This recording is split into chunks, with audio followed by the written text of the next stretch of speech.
Scal, I wanted to start by asking you about Tom Brady. And as somebody who's made the transition from your playing days to the broadcast booth, what advice you might have for Brady maybe someday, eventually, making that transition? How pompous would I be to say, Tom, let me sit you down for 1 second. Let me teach you how to transition. Why is that pompous? Well, that's Tom Brady's transition as the GOAT, maybe of all quarterbacks, or maybe of all football players, is going to be a little smoother than, me, carving my way in the media business. But I'm assuming the one thing I will say is you have to be authentic to who you are. I tell all people transitioning, you can't pretend or, shred the truth a little bit as you go along. Now, obviously you can make adjustments. You don't need to destroy a player every time they make a bad play, but you have to be authentic to who you are. And I'm pretty sure that Tom will probably be authentic to who he is. See, I'm a little skeptical Tom will make an easy transition there. The one thing he doesn't really have to worry about, unless he gets a Patriots game, he doesn't have to worry about, following the same team week to week like you have to. Like that has to be a struggle, right? To be critical of the team that you're covering every single game, as opposed to Brady, who can kind of bounce around and parachute around here and there for different teams. Not really. I think, first of all, I've been really lucky from this standpoint. So the 1 year I went to coach the Golden State Warriors, the Celtics weren't very good. But as soon as I got back, they played good basketball. Brad, the way that they were playing, they moved it really well. They played what I would consider my style of basketball. The year we had expectations with Kyrie and Gordon Hayward after the Eastern Conference Finals with that kind of young team, we were awful. And I don't think that any of our ownership group, I don't think that anybody in the front office, I don't think that even the people working at the Celtics or even the fans thought that we were good. I didn't think we were good at all that year, and I kind of just called it the way I saw it. So I don't think that I had to be careful of anything like that. Now, let me tell you, if I was broadcasting games for the Charlotte Hornets, I think it'd be a little more difficult. Or if the Celtics go full-on rebuild and I'm not understanding the end result, it'd be different. But, I've been really lucky to be a part of this team, and they've been really good when I was a part of it. Scal, as you reflect on your transition to being a broadcaster, how many years or seasons did you feel like it took you to lose the kind of self-consciousness of worrying about maybe not even just offending a player or people not liking you, but just realizing that the broadcast comes first and the playing days are behind you and just losing that self-consciousness? So when I first my first year, I was doing that all the time because I could clearly see that Kevin Garnett and Paul Pierce have lost a lot since, when I was there in 2010. And Kevin Garnett lost a lot since 2008, right? So I could see that, but there was no way I was saying that. It was it was my hero losing a step. It happens to everybody. And then, Danny did a great job of making that move a year early versus waiting. But I was not going to talk about, Garnett and Pierce not separating as much as they used to or any of that stuff. So those guys move on. I go to Golden State. At that point, I wasn't halfway in, halfway out. I was all in on TV. I knew I didn't want to coach. After coaching the Warriors for a year, I knew I didn't want to do it anymore.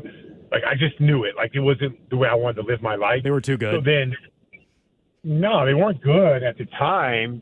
I thought as a coaching staff we underachieved. I thought Steph Curry was the greatest thing I've ever seen, and we were just muddling around the 6th or 7th seed. I thought that team was off the charts, and I think that as a staff we did a really good job. But then, I knew I was the first guy to say, Steph Curry's going to win MVP. I knew he was going to do it, being around him. But anyways, at that point, I was all in on that. I came back to Boston. I didn't have any of the guys that I played with.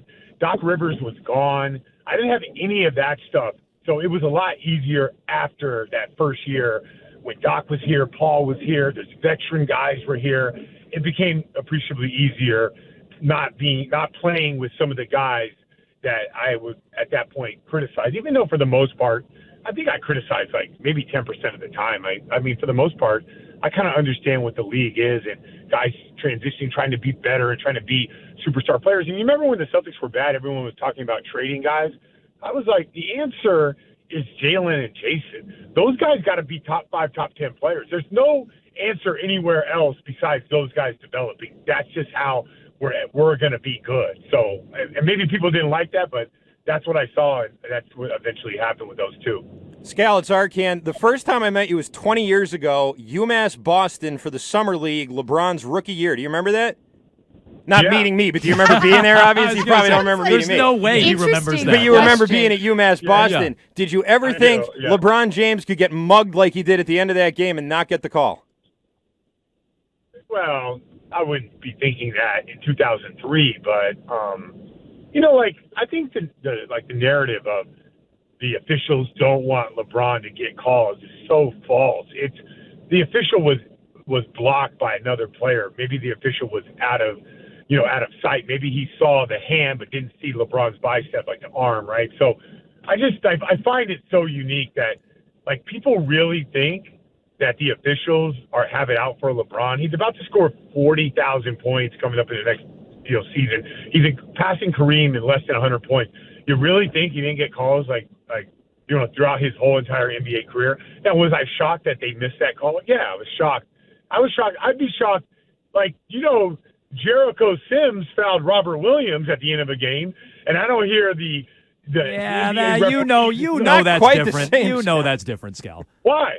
Why? Because LeBron's different than Jericho Sims, just like Garnett would be different than you. You know that. No, I get that, but let's not pretend like that calls at the end of games don't get missed. I'm just like, I get it, like the call was missed, but we're acting like it was the only missed call in the history of the game. I bet there were 5 others in the last 2 minutes of a game. We get a last 2-minute report.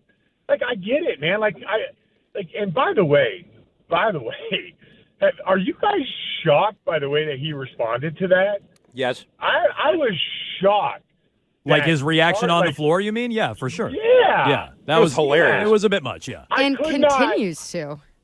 Yeah, I could not believe that our generation's greatest player did that. Like just go down the list. You make up your own top 20 of all time. Go down the list. Yeah. Michael Jordan, no way. Larry Bird, Magic Johnson, Kareem, Wilt, Bill Russell. Just keep going. No, nobody is doing that. So I was just shocked that LeBron, and I get it, he got fouled. I was shocked that he acted like that. All right. Go get kicked out of the game. Go up to the ref and be like, blankety blank, blankety blank, and get booted. Like, I could not believe it. All right, well, he is Brian Scalabrine. He joins us every Wednesday at 4:30. Scal, thanks so much for taking the time. We appreciate it.